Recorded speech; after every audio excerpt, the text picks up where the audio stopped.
Hello and good afternoon, everyone. Welcome to this session on ethics in practice. I'm delighted and very excited to open this final session of the Just AI Network's week-long series of events on prototyping AI ethics futures. Thank you very much for joining us.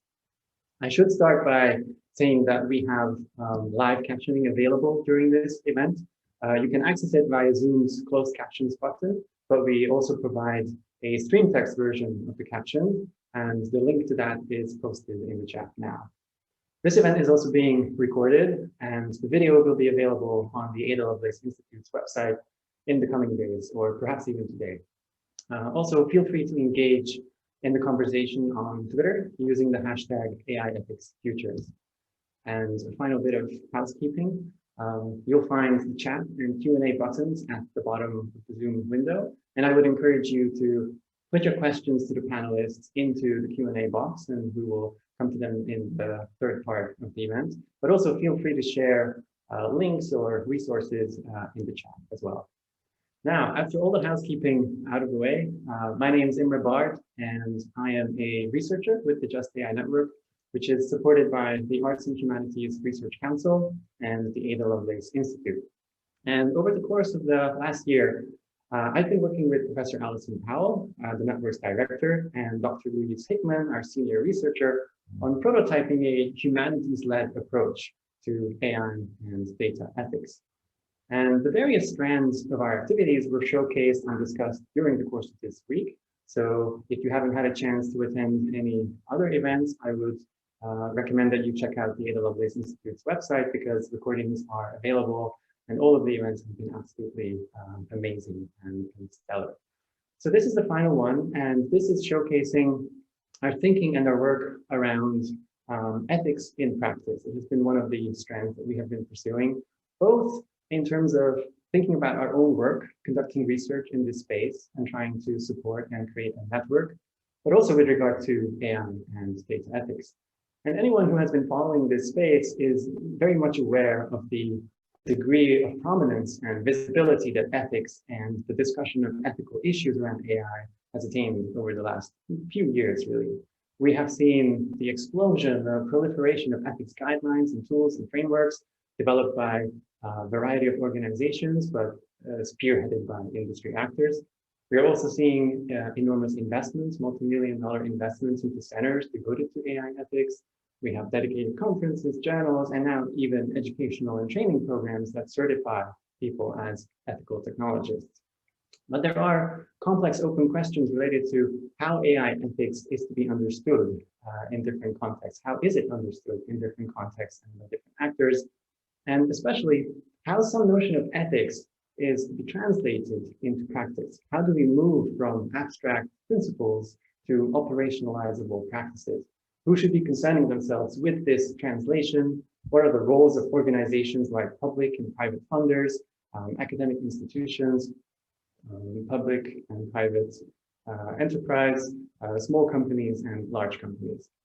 At the same time, we are seeing failures and shortcomings when it comes to ethics. For example, the ethics washing scandal related to the EU's guidelines, Google's dismantling of its ethics board, and the scandalous firing of Timnit Gebru. And this list could really go on and on and on for a long time. So besides the challenge of embedding ethics into processes of technology development, there is another level or type of questioning that has already surfaced multiple times over the course of this week, and it really came out forcefully during yesterday's session on racial justice.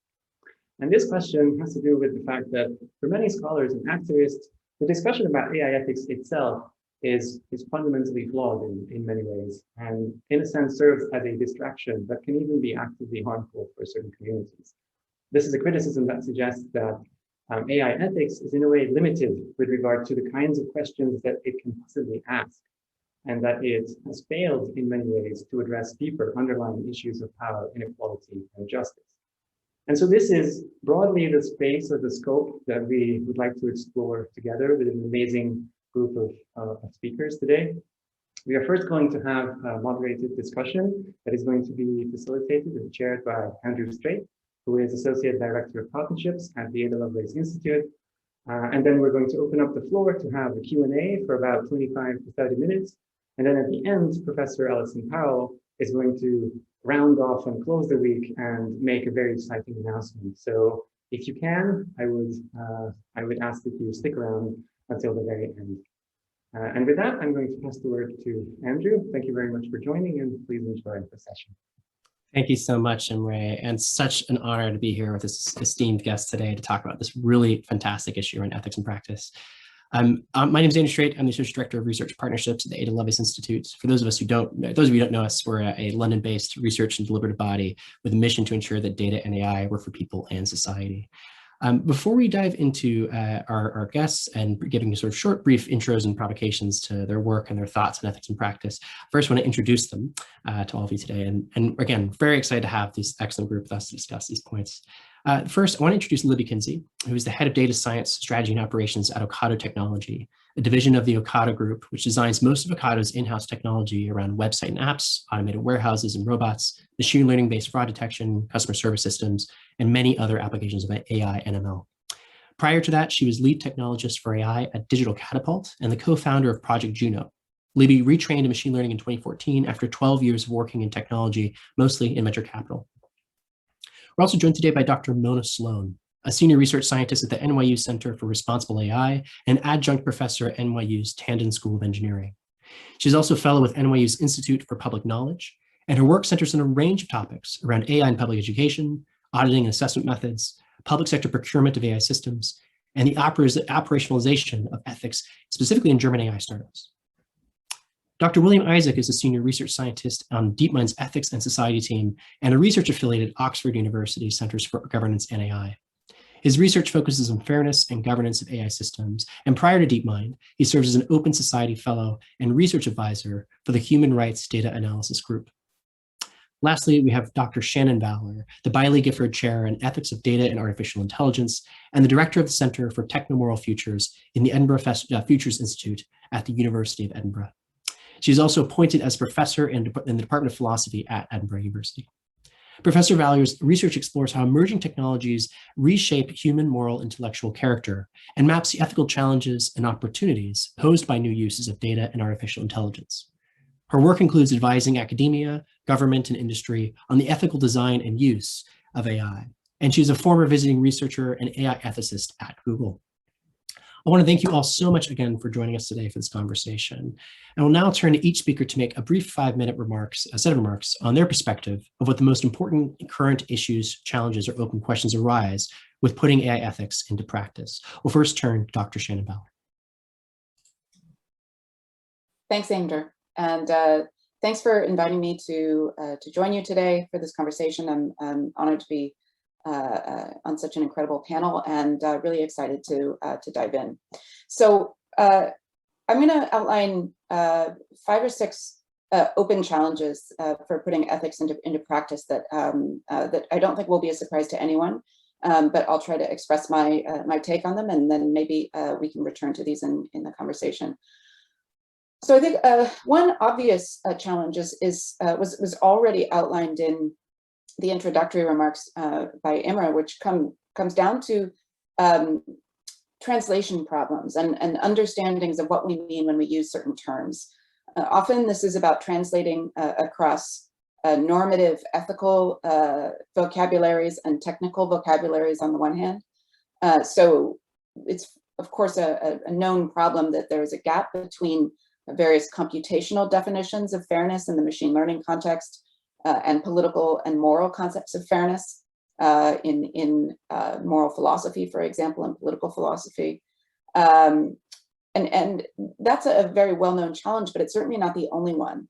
Concepts such as safety are often understood by, for example, engineering teams in far narrower terms than they might be understood by human-computer interaction experts or philosophers. Concepts like explainable or interpretable have similar gaps. But in the opening discussion, it was clear that even the concept of ethics itself straddles these gaps. And it isn't just about particular disciplinary perspectives. It's also about the evolution of what ethics is and how it's understood. Now that ethics no longer is something that people encounter purely in a philosophical context, that they encounter it more commonly in these industry settings, we have to grapple with these gaps. And the idea, for example, that ethics is a depolitical notion or a depoliticized notion, one that doesn't ask questions about justice and the legitimate uses of power. Well, you can only get to that notion if you've already stripped the core concept of ethics for parts. Because if you go back to Socrates and Plato and from other traditions, if you go back to sort of the classical Confucian tradition, ethics is always discussed in the context of power and justice and what are the legitimate uses of power and what are the grounds for that. So we need to recognize that the concept of ethics itself has already been the victim of a certain amount of kind of stripping down of what's essential to it, and we need to recover those ideas. I'm going to now move to a second concern, which is, I think, the challenge of making ethical practice iterative and making it something that exists throughout the life cycles of projects and products. So we need to get in the habit of closing the information loop by ensuring that ethical decisions are always monitored for their real world impact on downstream stakeholders, and that the information is fed back into the technology and used to inform and improve future ethical processes. So I think ethical practices that conclude when a product or service is launched are bound to fail. And right now, a lot of processes are set up that way, right? To review and approve something that then will not get looked at again in a serious way. If you contrast that with something like health, right? We don't treat health as something that is a problem to be solved and then we stop paying attention to it. And we can't treat ethics as a problem to be solved. It's much more like health. It's an ongoing condition that has to be maintained and monitored. And so we need to make sure that our ethical processes and practices are aligned with that.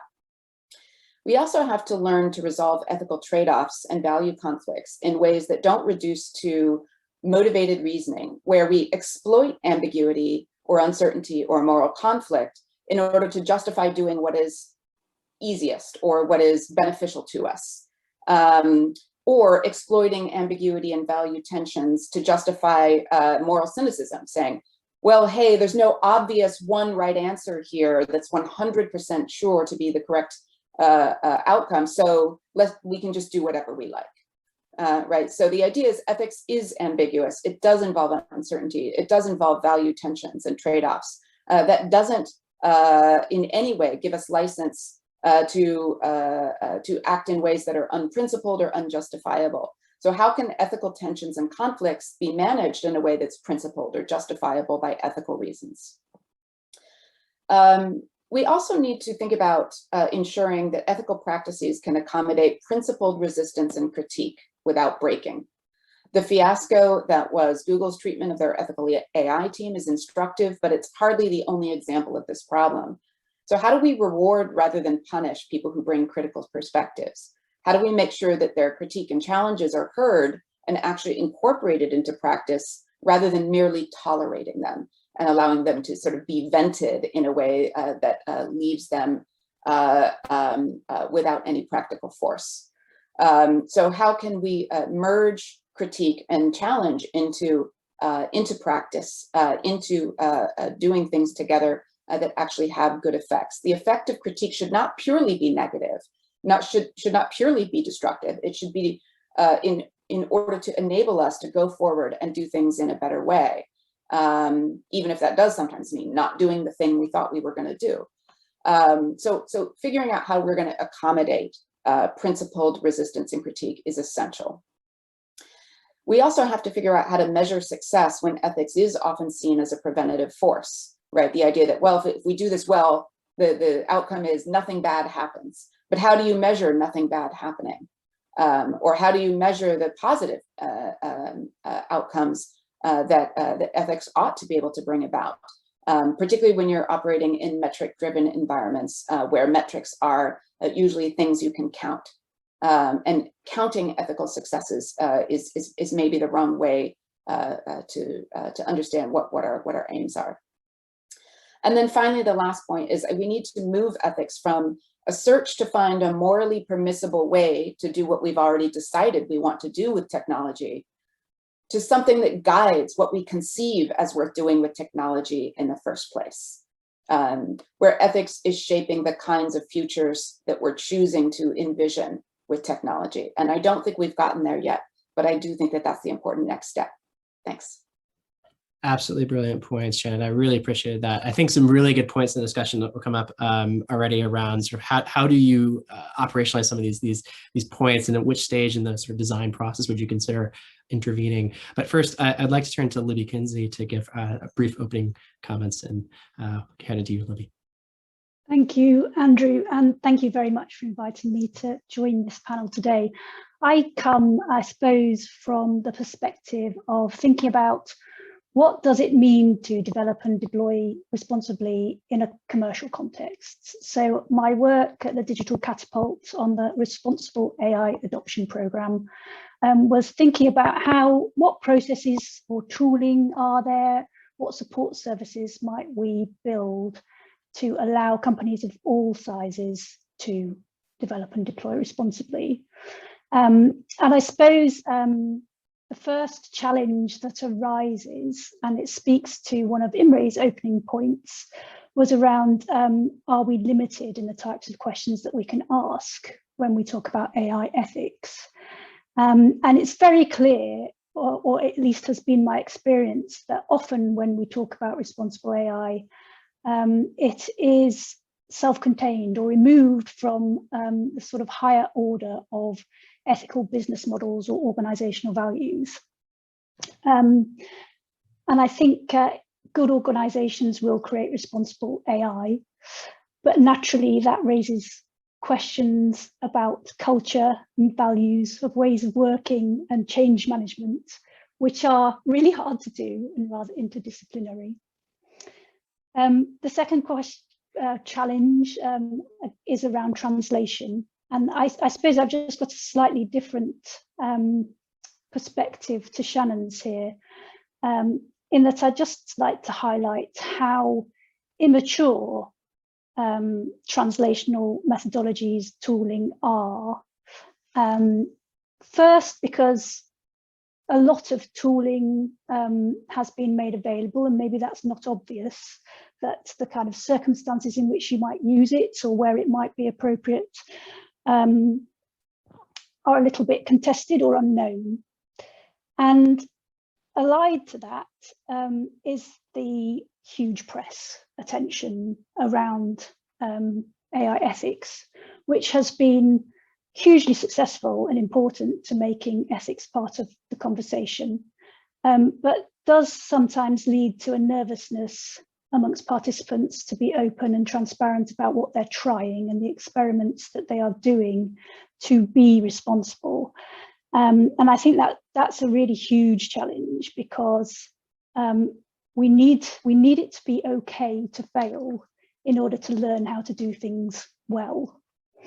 And finally, my final challenge I just want to highlight is this question of the again, the perspective.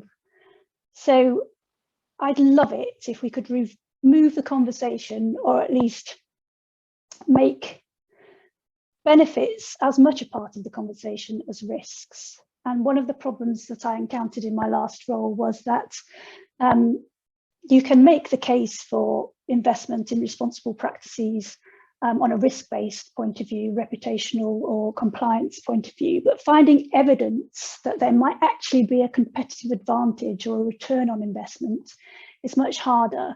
And at least in commercial contexts, that's a really important area to look into more. We were running the program at Digital Catapult. Digital Catapult has been running that program now for a few years, and we're just starting to get some case studies that we can talk about, but it's necessarily a rather long process. Thank you so much, Libby. Really good points about that, the importance of needing to be okay to fail in order to learn how to do things well. I think it's a very crucial point, connects very well some of Shannon's comments about how we could create that culture of I think about benefits and a more expansive consideration around ethics. Mona, I'd like to turn to you now to give some brief introductory remarks. Thank you so much, Andrew, and thank you to Ada Lovelace for hosting this wonderful conversation. I'm very honored to be on this panel today. And I want to start off my provocation really by stating how pleased I am to see a focus on ethics in practice, not ethics in numbers, ethics in theory, or ethics in policy. As a sociologist with roots in cultural studies, material culture, economic sociology, and science and technology studies, and as a former ballet dancer, I am really convinced that all things in the world are things that we do, not just things that are. And I think everything's a practice, and ethics certainly is no exception. Now, we have seen the ethics hype emerge and then be replaced by the backlash against ethics washing. We've seen that in the show Silicon Valley through the wonderful notion of tethics. If you haven't seen that, I recommend that particular episode. We are also really in the midst of a mounting and much needed push for tech regulation, particularly in terms of personal data on both sides of the Atlantic, but also on in other places around the globe. For example, China has just released a new draft for a data protection regulation. So these conversations are happening everywhere. Against that backdrop, I think it makes perfect sense to ask what can and must happen when we do ethics. And I want to offer 3 thoughts, and please bear with me as they turned out to be rather social sciencey, but I'm just going to push that a little bit today. First, I think when we talk about practices, we really should, very much in the spirit of what is called social practice theory, developed by Elizabeth Shaw, for example, among many others, we should develop a habit of asking where a practice comes from and how it is made up. Social practices, whether they are driving, exercising, cooking, or designing a technology, all are made up of meanings, materialities, and competencies. And all of these, A, have a history, and B, are continually emerging, very much in the spirit in which Shannon just spoke about ethics being emergent. The reason why cars look the way they do today is because they are a continuation of the design of horse carriages. The reason why some AI technologies used in the hiring funnel, for example, those that analyze microexpressions in speech to predict personality, skill, and job fit, are deeply discriminatory, for example, against people with disabilities, is because they are at their core based on eugenicist belief systems. Ethics in practice means to take practice seriously and develop knowledge for these socio-historical continuations to make ethical decisions, whether in policy and technology design, in the classroom, or for yourself. Second, I think to develop these kinds of literacies, universities in particular, and I'm speaking as a scholar here, somebody who is in that system, universities must take a more active role, and Shannon and Libby both just spoke about the significance of translation. Computer science pedagogy, I think we can all agree, must change, but academics must come out from behind their desks in the ivory tower and engage in public discourse and community work and the building up of support structures for democratic engagement in technology design and policy. We need more and better incentives and rewards for academics who themselves can be very precarious to contribute their knowledge and expertise and their access to resources and networks to the quest of building technologies that are in the public interest. For example, by helping local government agencies making better decisions about how to procure public use technology, which I'm happy to talk more about later. I think that is just as important, or should be as important, as writing the next award-winning essay. And third, I think it is key to take seriously the practice of tech work in its broadest sense. It is no coincidence that we are seeing a push towards unionizing in the US, parts of the global tech industry, which is often partially motivated by a desire to leverage collective labor power in order to make more ethical decisions about client selection or the handling of misconduct, harassment, and discrimination in the organization. I'm currently running a research project on the operationalization of ethics in German AI startups. And even though we're very early in the data collection process, we can already see a few trends. There is a very strong indicator that worker participation particularly with regards to client selection, is a very important AI ethics practice. Relatedly, the practice of refusal is key. The refusal of working for the military-industrial complex, for example, or the refusal to keep working for a company that had their track record of systematically discriminating against people of color exposed, which brings us really to the heart of technofeminism and, for example, Sarah Ahmed's work on refusal, resignation, and complaint, as well as the well-known concepts of intersectionality. And I'm gonna stop right here because I could have gone on with that. And I'm happy to talk more about any of these, and I'm very excited to be here. Thank you. Thank you so much, Mona. Loads to unpack there in the Q&A and the discussion that follows. I really like that point that you raised around the importance of bringing historical knowledge to these considerations and discussions. That's such a really essential point to consider when we talk about the interdisciplinary nature of the ethics work that we're asking firms and companies to take on. Lastly, I want to hand to William Isaac from DeepMind to give us his thoughts on this provocation. There's already been so many wonderful things said. I'm going to see if I can try to raise a few meta points. I'm taking a step back. I noticed, I think there was a kind of, in the preamble, there was a kind of framing about kind of high level ethics principles that have kind of emerged of late, and kind of bottom up efforts to try to provide some ways towards those goals, whether they're in the form of model cards, data sheets, and other practices designed to kind of like lean towards the goal of greater accountability and transparency. And I think one of the things that, I guess to the question of where we're struggling is, I think there's a kind of framing, what I call the kind of missing middle. Both these kind of tools that have emerged and these principles that have kind of been ascribed as the kind of goals we aspire to, there's something in between that I think has been overlooked. And I tend to try to define them as kind of socio-technical challenges. And I want to kind of highlight surface three of them, and to provide maybe a sense of kind of like a meta clustering of like some of the things I think the other panelists have said. I think the first one is that there's definitely a shift towards thinking about a multi-system world. I think someone mentioned the case of hiring. We see this in for many marginalized communities, their day-to-day experiences navigating through social welfare systems, et cetera, that you're not usually dealing with questions of a single algorithm, but usually multiple systems at play, determining the kind of fate and condition of many communities. And so when we talk about aspiring to fairness or even more ambitiously justice, you're not usually going to be trying to define this in the terms of constraining one system, but usually a cluster of systems, as well as human decision making. So we have to shift our thinking about trying to ascribe ethical principles to a single kind of like technological artifact, but think much more broadly about the system and the processes that generate the ultimate outcome. And that obviously raises questions related to power, inequality, and so I think that kind of shifts your thinking about what the goals are and how you achieve them. I think the second point, and this closely related point, is thinking of the world as being multi-stakeholder. Very much, if you look at a lot of the kind of AI ethics doctrine, they're usually kind of created and devised by usually kind of powerful actors, corporations, governments, right? And very rarely do civil society and other actors have an equal footing in kind of setting these guidelines. But I think the world is going to have to move towards a world where you have a much more multi-group approach to developing and designing what attributes you want a technical artifact to possess.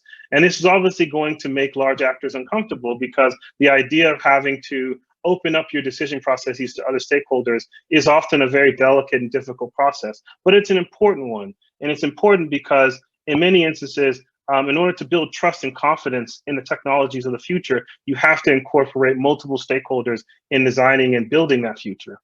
And while I think there are many of these tools are very nascent in how you do it, I think the motivation and the demand is there. And I think it also relates to this position of critique. It's actually fundamental to have critique as part of a multi-stakeholder process, because for many instances, the communities that are going to be newly involved in this process have never had a seat at the table before. And so as a result, there's going to have to be space for disagreement and also adjudication of this disagreement in order to make progress. But inevitably, the yields that are gained from this are going to kind of be positive sum, because in many cases, technology we can trust will ultimately have the biggest societal impact, rather than ones that are kind of built in quiet and in close quarters. And lastly, I wanted to kind of mention this point of a multipolar world.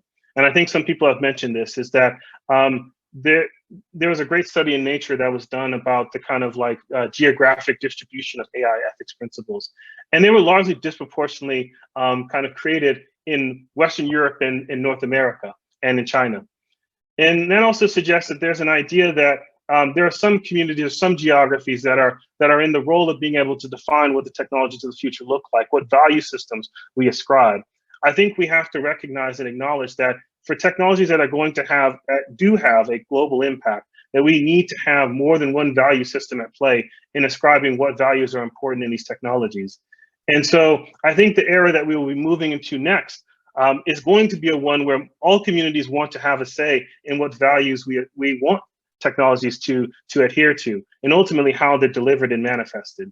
And so I think this shift is really important and really profound, and it's one that I've thought a lot about in the work that we've done on decolonial AI and trying to envision what this kind of world that is not led exclusively by the same powers and governments and institutions that have led in the past.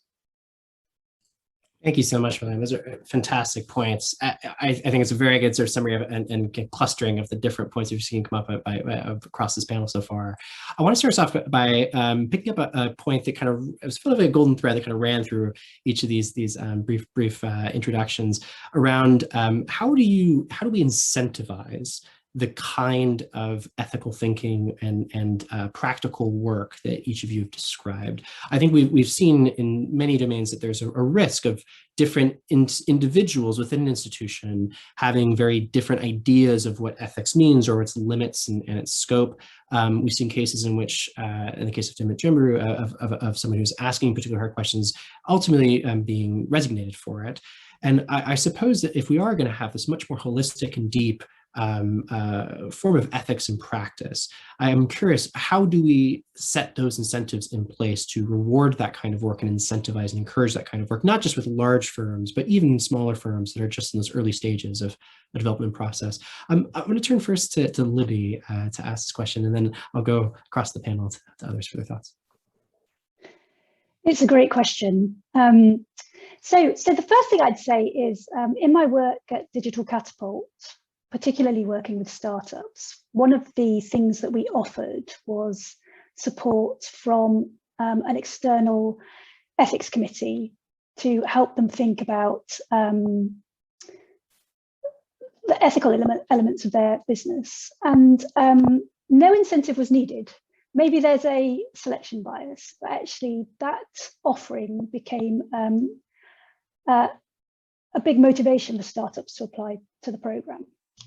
Having said that, I did see some recent research from Consequential and I think it was the ODI, in which they described organizations in which ethics is a bit like the office dishwasher.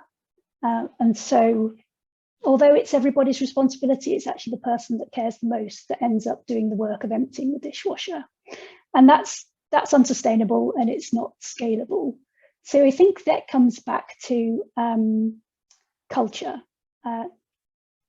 Developing and deploying responsibly has to be not just an AI ethics question, or not just something that the people that develop and deploy machine learning and data do, but it has to come top down. And one of the things that I really like about my new role at Ocado Technology is that it combines responsibility for AI ethics, for want of a better term, but also best practices and machine learning operations. So I think that confluence where one can embed best practices across the machine learning life cycle, make sure that those best practices are part of the definition of done, as are kite marks relating to, say, security. That ensures that people are rewarded for good practices. It becomes part of their everyday work, their promotion, their pay review. Kudos. Yeah, really good points, Libby. An notion of kite marks and kind of other forms of incentives around performance, I think, is really key. Mona, did you want to come in on this point around incentives and incentive structures? Yeah, I think I can speak to that from kind of two perspectives. One, as an educator and an academic, and kind of trying to do that work in the academy and in an engineering school, which I think can stand for doing, that kind of work in a corporation, for example. And it kind of links back to the point of translation that Shannon and Libby made. That translation work is really hard. It's interdisciplinary. And although everybody always says interdisciplinarity is extremely important, and these multis that William Isaac just spoke about are so important, but that's not necessarily rewarded within the academy. When you do interdisciplinary work and you go between, you jump between conferences, you jump between topics, and you do that kind of translation work, that's not what the academy is necessarily interested in. And likewise, in a corporate organization, that's not necessarily what a corporate organization is interested in. It's a very kind of siloed way of building careers. So I think we need to find very on structures to address that. And I can tell you from teaching wonderful young engineers, they are so ready for that. The next generation of engineers really wants to do that work. They're kind of waiting for us to get organized and make it happen. I'm going to run a big fair on public interest technology careers in the fall. And there's such big interest from students who are just so willing to embark on that. And then I think the other perspective is just startups and German startups, particularly that I am currently researching. And what I see there is that it's very much seen as a kind of, and Libby spoke about this, a culture problem, a leadership problem. Ethics is something that you carry with yourself that is enacted in a daily practice. And so therefore, looking at what that means on an organizational level is just as important as thinking about what that means on a macro level in terms of regulation and in terms of compliance and so on. And the last point that I kind of want to make is, I think it's very important to agree, to share and agree upon best practices, but it might be even more important to share failures. We're not really willing to carry those with us and make those just as apparent and say, look, this is what we tried to do, and this is where it went wrong. This is where we ran into obstacles and learning from that. We are always very much in favor of putting successful projects on the pedestal, but those are not necessarily ones we learn from. So I would actually advocate for a culture of sharing failures. And I'm gonna stop here. No, it's really good point. So it ties very neatly with Libby's comments about the importance of encouraging people to fail and to share their failures. That's I think a crucial concept we pulled out. And I really like the points you've raised about the sort of incentive structures in academia. We were actually a call just yesterday talking about that exact topic and how interdisciplinary isn't rewarded, incentivized in the publications space around what journals will accept, which raises really difficult challenges for how you reward and encourage that more interdisciplinary role. The startup space, I think, is a really interesting one, as well as the big tech space. I'm wondering if there's sort of different incentive structures that we might consider tweaking or adjusting. And Shannon, I know that you've done some work sort of across these areas. I would be curious on your thoughts on this incentives question. Yeah, thanks. I've thought about this problem a lot, and there's no silver bullet. There's no simple solution for it. But I think a couple of things can be said. First of all, it's really important to look at the incentives that you have at every level of the organization. And given that you're not going to throw out your existing incentive structure, very likely, right, you need to work the ethical performance into it. And so, for example, if you have a performance review cycle, what are the questions on the performance review that are going to trigger identification of contributions in this area, right? If you're required to report what you've achieved over, the quarter or the year, there has to be a way where, and I want to pick up on something Mona said, you're able to report both the successes that you've had in ethical product design or development, but also the things that you've learned and the ways that you've managed various conflicts or problems that have emerged. And so there have to be really specific questions in that kind of performance review process that are targeting exactly what it is that you want to reward. This is really simple stuff, but it just often doesn't happen, right? You tell people you want them to be ethical and you leave their incentives exactly the same. The other thing is that it also has to be looked at from a top-down direction. So in my experience, the thing that holds people back most often is the fear of what their immediate line manager is going to say if they flag a problem, if they say we have an ethical issue here we have to look at, or if they say, you know, what we're proposing to do about this ethical issue, I don't think it's going to work. I don't think it's adequate. I don't think this response will really meet the need. And so we need to be able to figure out how can we evaluate also managers and executives so that their performance and the things they care about, like their bonuses, are tied to the performance of their teams in this area. And so that's a pretty straightforward thing to do. But as we saw with the case of pressure having to be put on Google to tie performance in diversity and inclusion to leadership bonuses and things like that, if you don't join those two things together, you're not going to get any substantial change. And all you're going to get is burnout from people who throw themselves at the effort of doing the right thing, then get punished for it or see other people promoted ahead of them for ignoring this. And then they just become cynical, burned out. They may leave the profession, they may leave the company, or they may just become embittered. And now you have a scenario that's worse than what you started. So the important thing is to figure out how you avoid that worst case scenario. It's a really, really good point. William, I'd like to turn to you about this one, because obviously someone who's doing this work inside of a research firm, I'd be curious for your perspective on that incentives question, both from the sort of top level down, but also you know, as someone who's doing it, how you would feel motivated and incentivized to continue your work. Yeah, I guess I was thinking of it from two dimensions. I think one is, I think in general, I think this matters for large organizations and for startups, but I think it's the kind of perceived external importance of these issues. Obviously, I think was mentioned in one of the other panelists. I think there has been a sea change in kind of public demand for greater accountability and greater acknowledgement of kind of ethical processes in their decision making related to the release of the technology, how mitigating harms associated with it. And so I think obviously that creates an incentive structure in and of itself, that they know that there's going to be kind of a public kind of consequence for not taking these actions seriously. But I think internally, there's obviously the question of kind of valuing that work and valuing the work of critique, and I would say, to kind of use a kind of STS term, reflexivity. Right. I think great organizations, strong organizations, right, have the capacity to be able to not only tolerate critique, but actively seek it out. Right. Because that is ultimately the way you get better technologies, more robust technologies.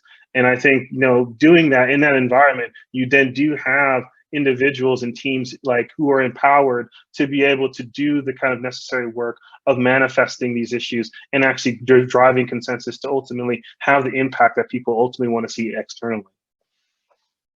Really good points. Yeah, I think that notion of external pressure is a really good one to flag. I did want to turn to a related topic, which is, I think, thinking about where one starts, particularly as a startup in this space.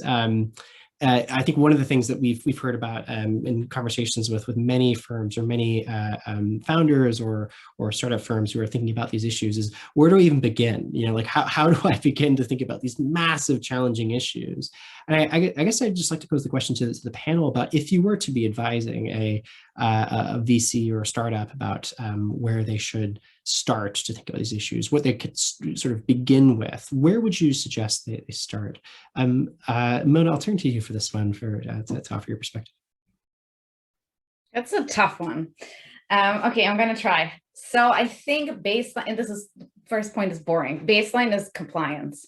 You have to make sure that you are fully aware of and compliant with the existing regulatory frameworks as they pertain to the product and the practice of your business, and that you're fully, that everybody who is part of that young team is aware of that. The second thing is that you, especially with AI products, that you are, again, very aware of what you are trying to do with your product. What's the claim that's being made in that product? Are you claiming that your product can predict personality? Are you claiming that your product can actually, through computer vision technology, for example, improve the efficiency of manufacturing processes. What is it about? What's the claim, and how do you translate that in the product? Like, what are the mechanics of that? And then make the connection to the third point, which is what are kind of the value systems that are in place on a societal level, and these also are different, right? Conversations about ethics in Germany are different from conversations about ethics in the US, I can tell you that. And also the individual kind of, or sort of, not individual, but individual and organizational value systems and ethics that are in place and that are practiced through everyday interaction in the workplace.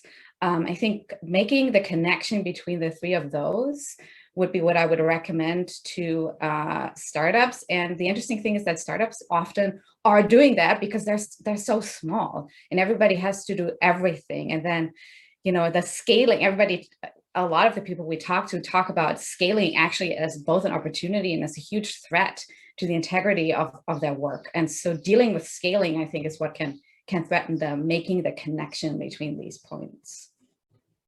Really good points. It touches on, I think, a concept that others have brought up around this notion of ethical debts. The earlier that you sort of bake in some practices or values, or perhaps even without even realizing it, incorporate them, and it gets much harder to see them down line, to contest them down the line, even more opaque. And I think this point of articulating values, disclosure, and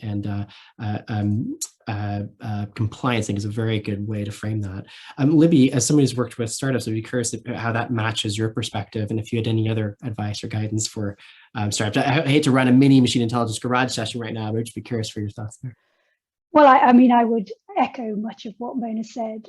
I think it is a huge advantage for a startup to be able to think about these questions right at the beginning. They have a clean sheet of paper. They're not constrained by legacy processes and tooling. They don't have the organizational complexity and consequent issues of who's responsible that maybe larger organizations have.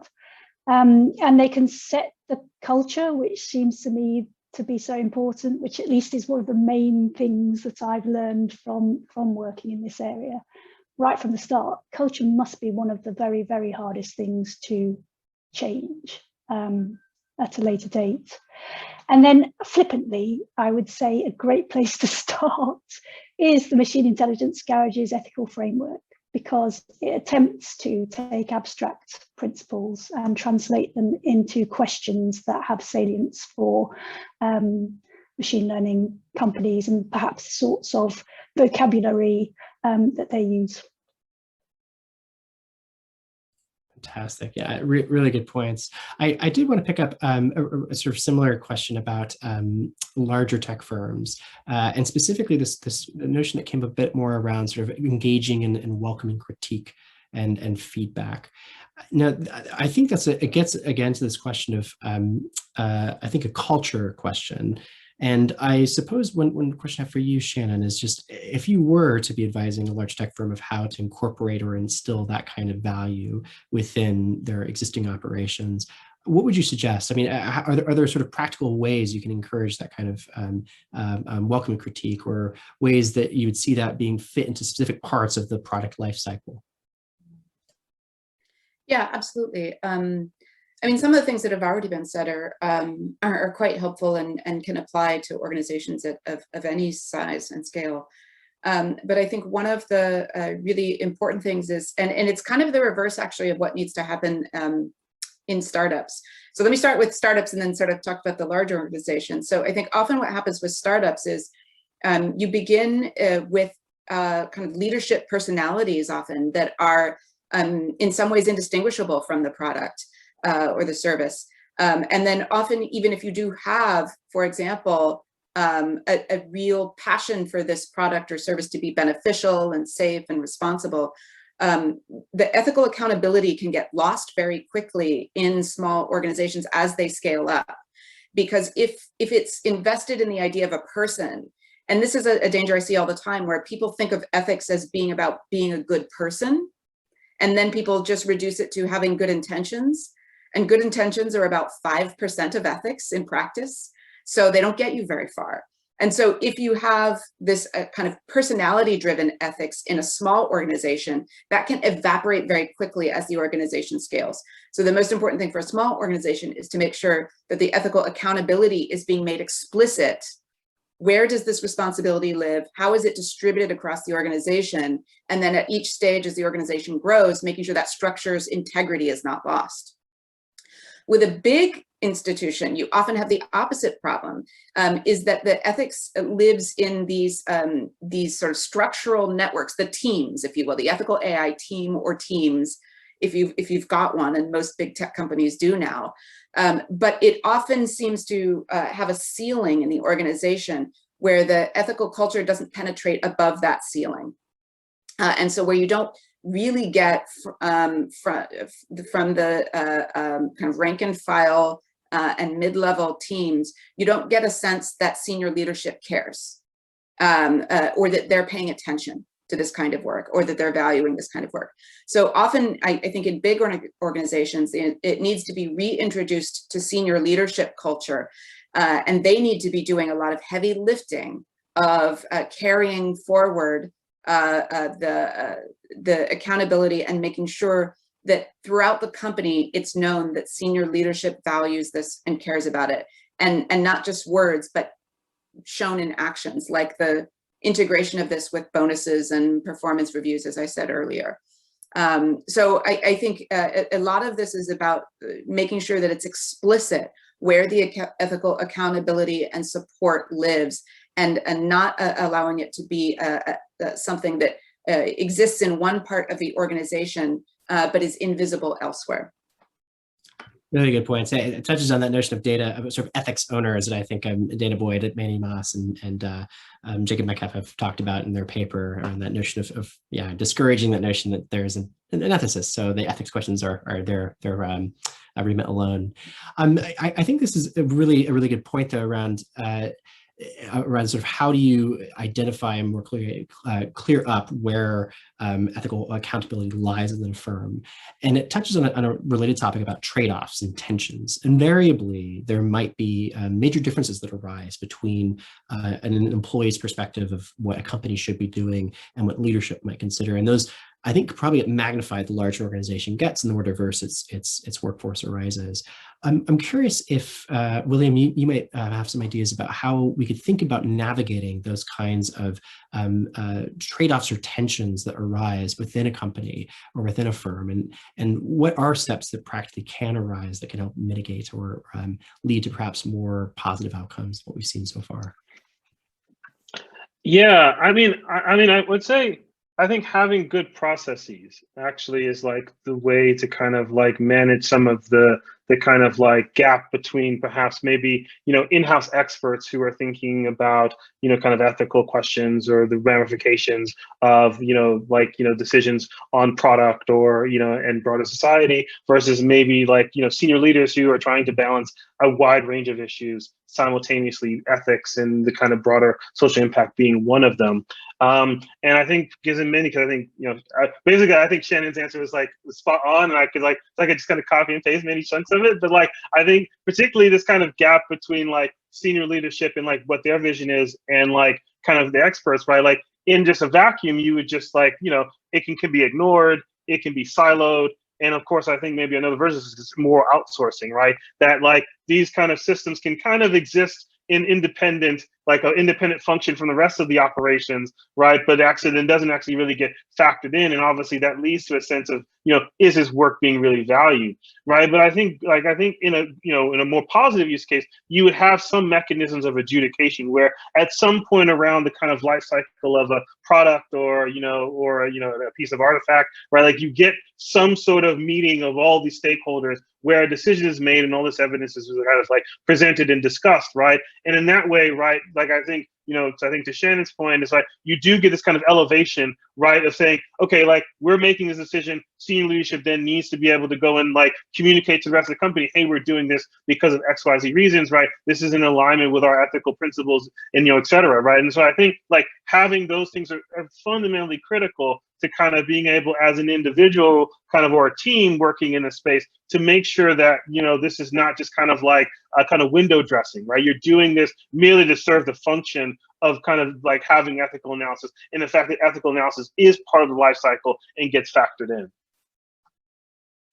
Yeah, really good points, William. I think that touches on, I think, a related topic about sort of where does power lie within large tech firms? Is it, if you are aware as an employee of what your employer's values or ethical decisions are, then perhaps you might have more weight to say, I might just leave this company if I disagree with it.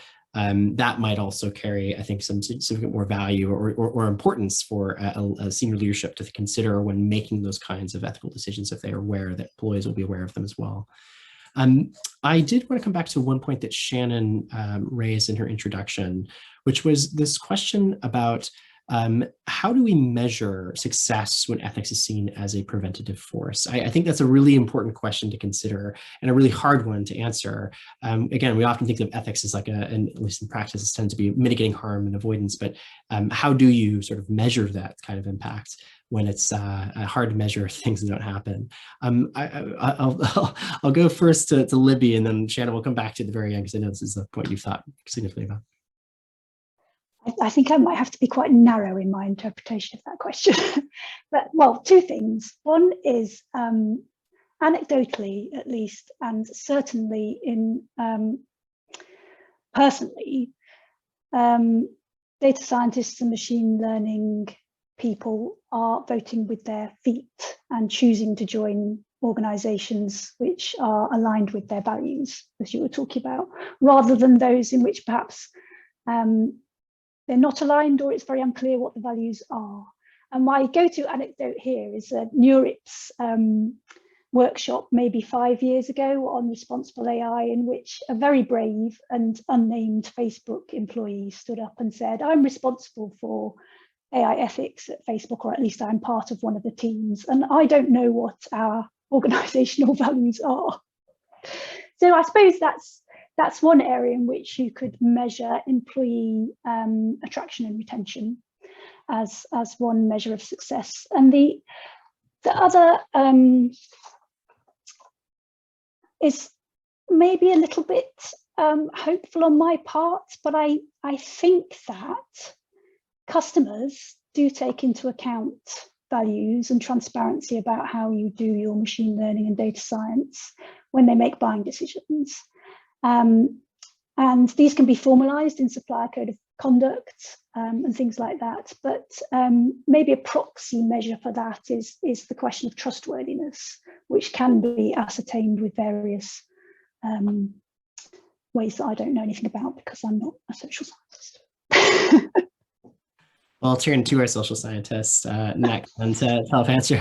I'm curious, Mona, if you have any thoughts about this notion of how we measure ethical success. Again, I find that very difficult to answer, because the question for metrics is, with hard to square with kind of things like the lived experience, value, qualitative data, and all of that. I think there is just a translation gap that we need, a structural translation gap that we need to address before we can start thinking about that. However, I think there are, as my co-panelists have all said, mechanisms and tools for accountability, such as transparency. For example, I've spoken to a startup who have a very elaborate method for evaluating in a participatory process if they're going to take on a client or not.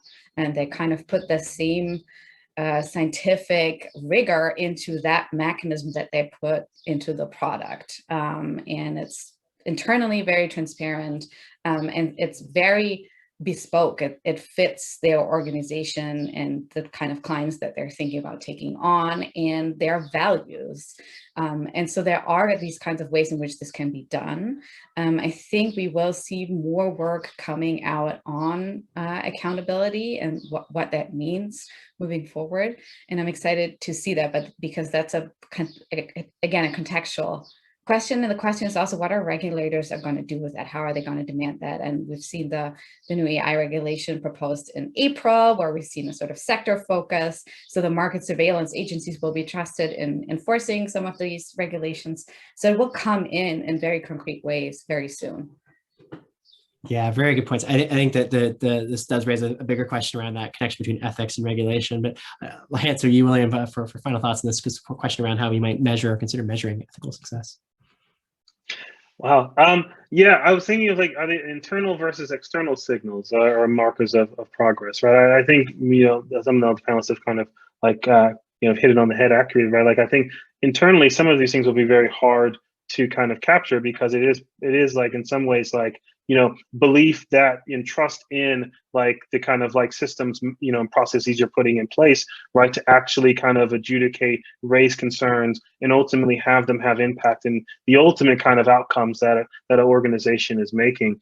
But I think externally, I mean, I think someone mentioned this earlier about the disseminating or kind of like talking about these issues publicly. I think maybe an external marker is that we have more conversations, both about the failures and successes, and there's a more robust kind of set of publicly available resources and tools that I think will lead to better practices. Because I think, so we've had this conversation somewhat orthogonally, but even the kind of field of kind of practitioners and individuals working in responsible innovation, it is somewhat difficult because much of the information and the tools are very in-house.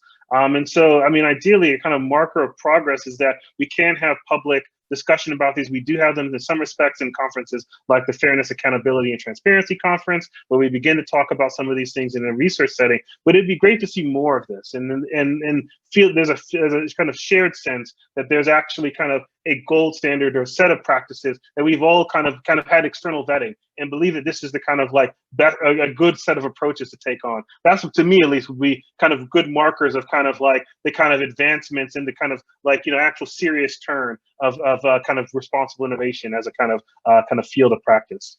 Really helpful, William. And finally, Shannon, I want to turn to you. You'd originally brought up this concept. I'm very curious for your thoughts on how we might consider moving forward with how we measure ethical success.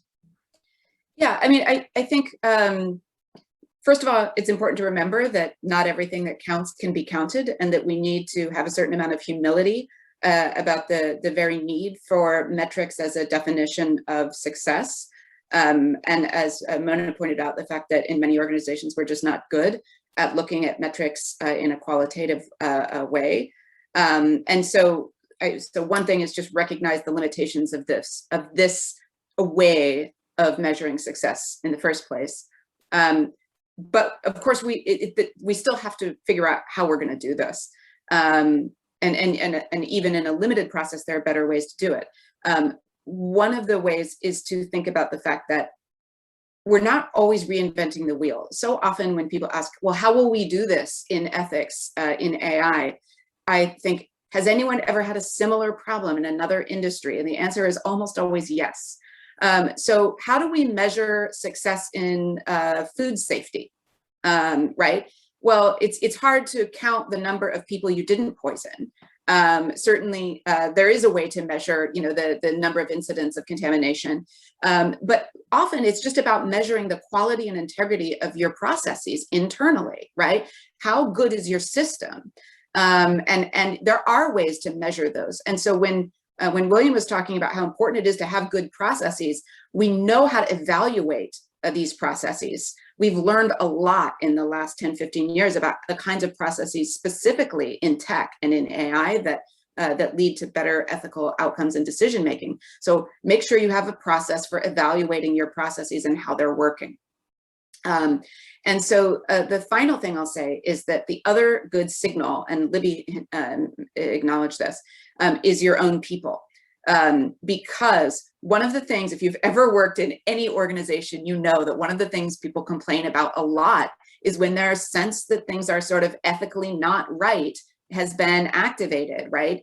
And people may hide it from their managers, but they discuss with one another when they're unhappy with what they're seeing, and when they don't think integrity is really being protected within the organization and its processes. So it's really important that you have anonymous ways, safe ways for people to say how they think the organization is doing on these issues. And so whether you have an ombudsman that can kind of take reports in a safe way that's trusted, whether you have surveys of employees that call out people to respond to how well they think the organization is doing on these issues, those are usually going to be reliable signals People are less likely to be guilty of kind of, you know, grading their own homework in an unreliable way when you're asking them not how they're doing, but how the organization as a whole is doing on the ethical side.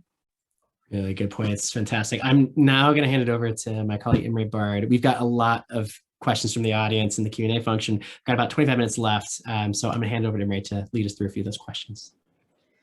Yes, thank you so much, Andrew, for facilitating such an amazing conversation. We have already covered so much ground, but we also have a number of really exciting questions.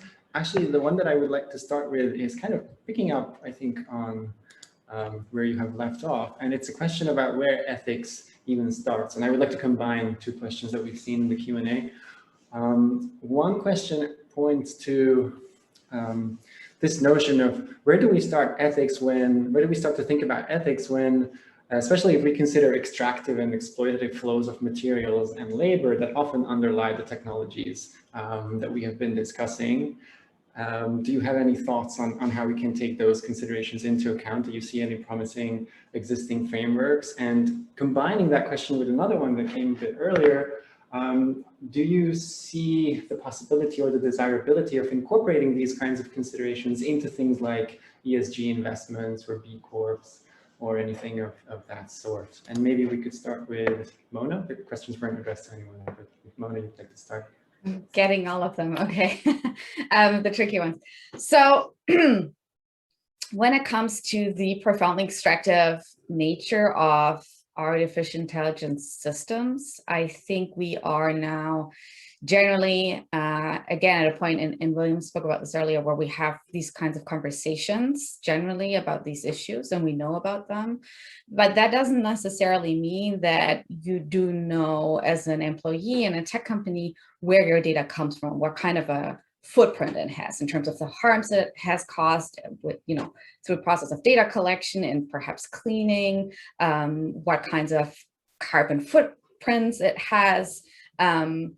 Just in the same way in which we don't necessarily know, where the ingredients for our food come from when we go out, eat at a restaurant or we go shopping. So I think there's something to be thought about in terms of where this material comes from in terms of supply chain transparency that can be done, and equally that can be in some ways taken up by these companies, right? Whereby it could become part of an ethics owner role, as Dick Metcalfe and Manny Moss and Dana Boyd write about, like where does this stuff come from and how do we work with that? And then kind of working it from there and building up an infrastructure whereby it becomes common that we have this kind of transparency, and where also, again, employees and tech workers and also consumers have a literacy around that so they can make an informed decision. There is work going on around nutritional labels, for example,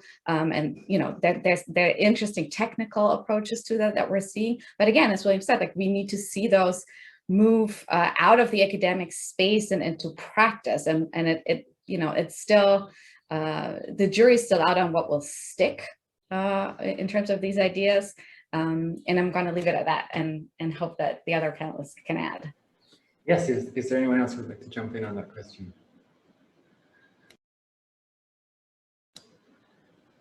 Libby, please. Thank you. I was just going to say, actually, Imre, that it comes back to one of your opening points, which is what are we limited in the types of questions that we can ask when we talk about AI ethics? And I think we are. I think we have to be much more holistic in how we think about the overall impact of data-driven technologies. Certainly, again, little plug for the Catapult, the framework there attempted to be holistic in its view of the world and of business models. Should I jump into the question relating to kind of levers and potentially investors, or do you want to ask someone else? No, I'm happy for you to do that, and I think William also wanted to come in on this question afterwards. If William wants to cover this first point, let's do that. I think one of the things I maybe wanted to add in the beginning, if with expanded time, I do think is also the kind of directionality of AI ethics questions are often very geared towards outputs and not inputs. And I think we should, I think largely this conversation is also kind of settling on this question of like, where does the line stop in terms of ethical considerations? And I think increasingly, obviously, the work of Mary Gray and work around ghost work, I think Kate Crawford has written a recent book, The Atlas of AI, has explored these questions as well. That, you know, obviously the line should not be when the system is being developed and there's predictions being made, and then there's an outcome for communities or individuals, but then also the kind of upstream questions about how the data is being annotated, what labor conditions they're experiencing while doing this work, and ultimately the consent and the use of data, what is the scope of that? And so I do think this kind of where the line is shifting, and I think it's kind of important to kind of think about it from a life cycle perspective. And it's obviously going, you know, one of the challenges, of course, of even acknowledging that as part of the responsibility of a company to take on. This is actually going to be a new endeavor. As I think, as Mona pointed out, right, many companies are not always fully aware of what their kind of footprint is in terms of their data collection. They kind of take it as given and then worry about the kind of part that they're often very focused on, which is the kind of use and implementation. And so I do think that will be a healthy shift for the field to kind of have this kind of broader consideration. Thank you. Thank you very much, William. Libby, did you want to do the second part of your answer on the investment front? Yes, I was going to say yes. There is a role, I think, for not just impact investing, but money. Money is, whether we like it or not, a huge lever for change. Governments spend masses in procurement every year, and if they made supplier codes of conduct and conformity relating to AI ethics part of their procurement processes, that would have positive change. And the same thing for LPs, our pension funds, when they invest in other funds. I think that I've started to see conversations around that happening.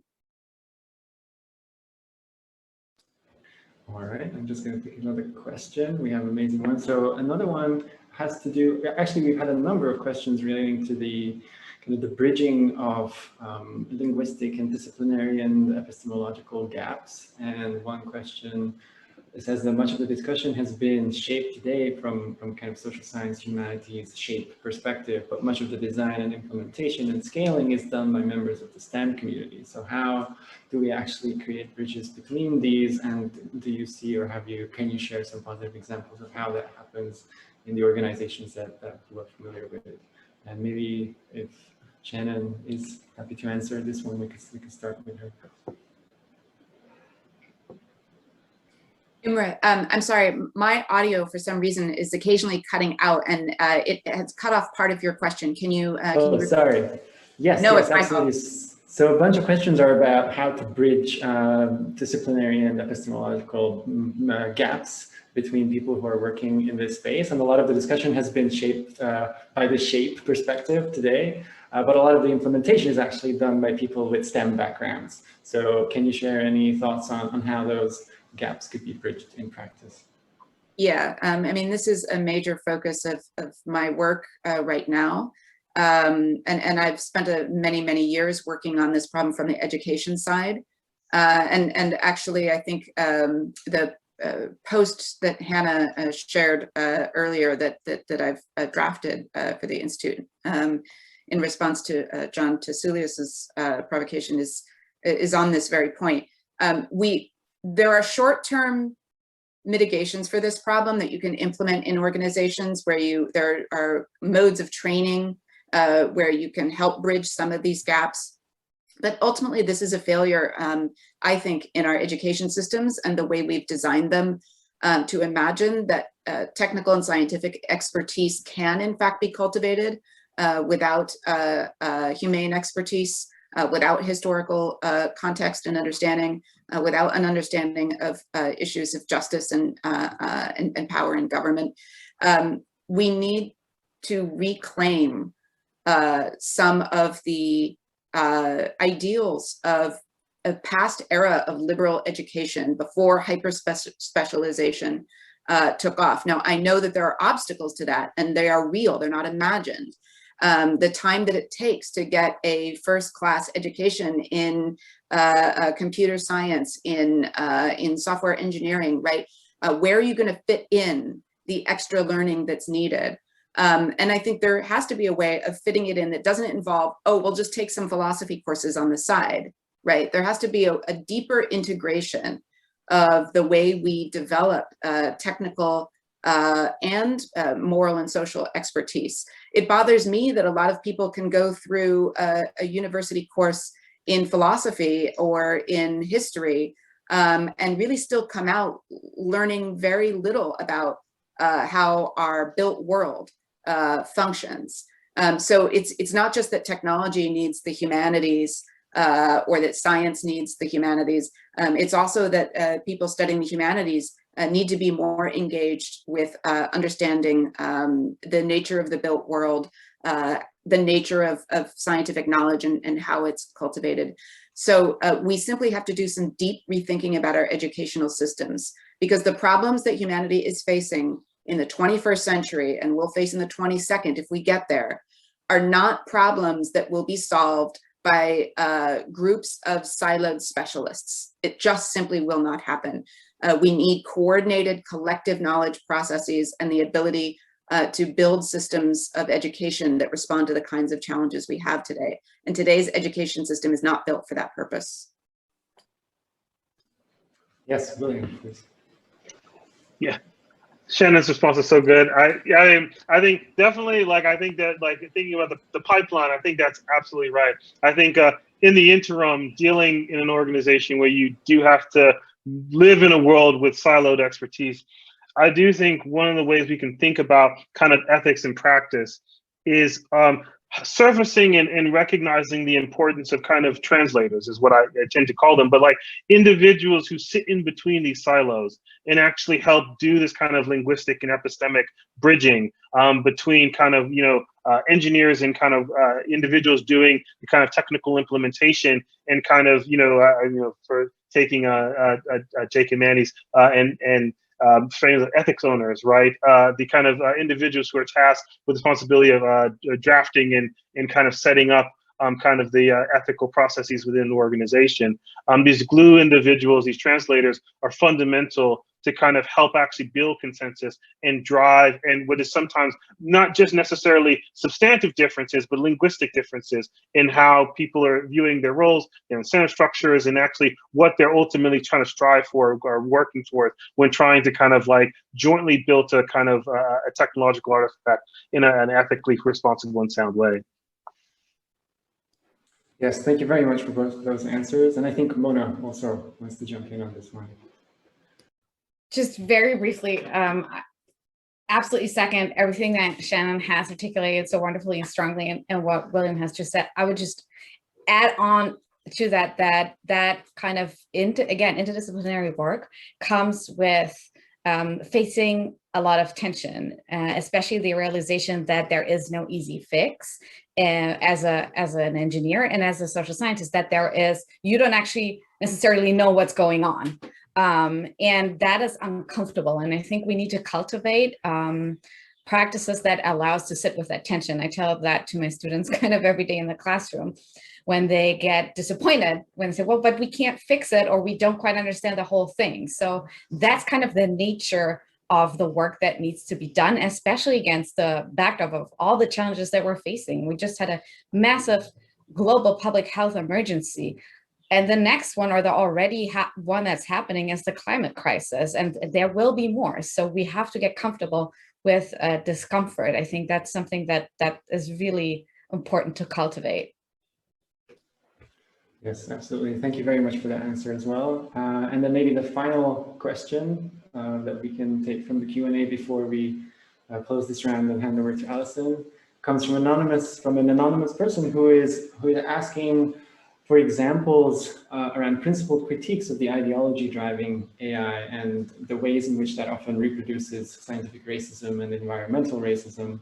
And this kind of relates back to the point that William raised at the beginning, that we need to move towards a multipolar, multi-perspective, multi-party consideration of these issues. But I think the question is trying to get at whether you have seen examples where kind of a change in the status quo has somehow been achieved, or an attempt has been made to actually create a change. And if anyone would like to take that question. Well, I guess I'll take a stab at it. I mean, I think there's been lots of writing on it, but I mean, I would look at the kind of sea change in public sentiment around facial recognition as an example of where I think the fundamental ideology around like that technology has been kind of surfaced, and like I think the public has pushed back on it very rightly. I mean, it emerged from obviously the work by Timney Gebru and Joy Buolamwini and Deb Raji, right? But I think like obviously this has been a much larger concerted effort from civil society, you know, championing the kind of role of human rights and pushing back against the kind of expansive uses of that technology. Now, obviously, that is like not that it's a success, but obviously, like that's obviously not capturing the broader kind of scope and use of these technologies. But I think it's a good example of where we're starting to see like evidence where kind of like well-honed pushback against technologies can lead to not just a change in use, but a change in kind of public acceptance of a particular form of technology. We're also seeing this now, I think, increasingly with emotional recognition, right? Where I think people are seeing, similar both critiques and kind of shift in public sentiment towards this kind of being an acceptable technology and common practice. So yeah, I mean, I think like it's slow going, but I do think there are examples of this. And not to mention, I think, you know, maybe this wasn't the kind of direction of travel for the question, but obviously there's lots of writing and thinking around these questions. I would say AI ethics as a field of study is maybe more recent in trying to take on these questions, but there's certainly a kind of robust body of literature that is trying to directly interrogate this question more deeply and try to make those links to the kind of real world.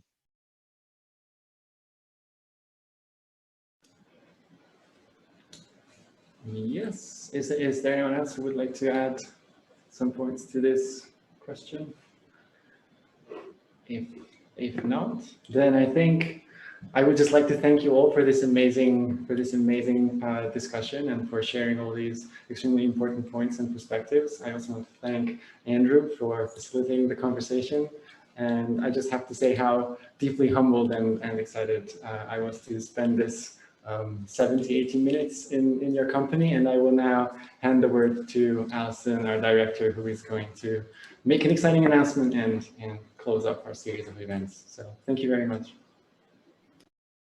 Thank you everyone on the panel. And I would also really like to thank all of the attendees and participants of this entire week of events, which have been exploring the Just AI projects and interests and experiments in interrogating some of the issues that we've talked about in this panel, but also across the week.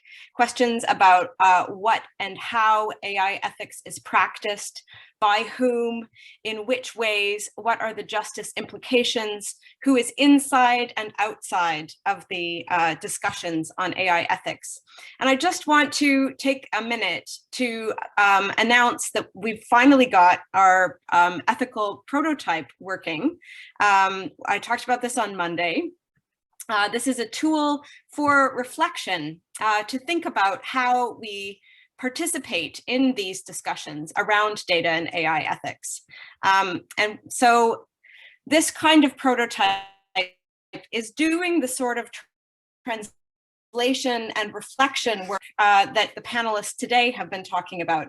It's also intended to provide a kind of entree into the sorts of discussions that I think we need to have in future that actually might produce these sorts of frictions that were also mentioned today. And so as a kind of visual prototype, what this tool does is invites you to sort of answer a few questions that will take about 20 minutes. And at the end of that, it will ask you to wait for a few minutes to generate one of these beautiful branching images like the one that you see in the black box on my screen that show a little bit some of the qualities of your particular entry into and engagement with the questions that we've been talking about all week. The prototype also shows how you relate, how your answers relate to other people's answers who have also filled out this reflective survey. And what it generates fundamentally are responses to questions like, who has influenced you? What authors do you think are significant? And most importantly, for those of us who do research, what would you do with a no strings attached grant of £125,000? Which I think is a question nobody ever asks. You know, what would you do if there were no resource constraints in terms of the ways that you would like to approach and engage in work and conversation on these issues? You'll also see that we've set up a Discord server, and in time we are going to try to connect people based on their interests as expressed through the survey into that Discord server. And we are over time also going to have many, many more challenging, interesting, frictioning and inspiring kinds of conversations, such as the one that we've had today. So I do invite all of you to follow the link, which I think Imre is also going to post into the chat. Please feel free to screenshot your fingerprint and put it on Twitter. Tag us, and we can start seeing one another's and our own pathways into and around data and AI ethics as we close out this extraordinary series of events. I must say I'm a little bit tired, but I'm also incredibly inspired, challenged, and really motivated to take forward all of these conversations. So I'm going to close my remarks with great thanks to the Just AI team, which includes Imre Bard, who has been chairing this panel, Louise Hickman, who has been working on some of the other panels, Octavia Reeve at the Ada Lovelace Institute, and Hannah Kitcher, who has made the entire thing work properly, extremely courageously, elegantly, and largely in the background. So thank you so much to everyone on the team, to everyone who's collaborated, and to everyone who has attended our events. Please stay in touch and enjoy the prototype. Brilliant. Thank you so much, Alison. We really appreciate it. I want to thank all of our panelists once again so much for joining us today. And I want to thank everyone who attended. Have a lovely rest of the day. We'll speak again soon. Take care, everyone.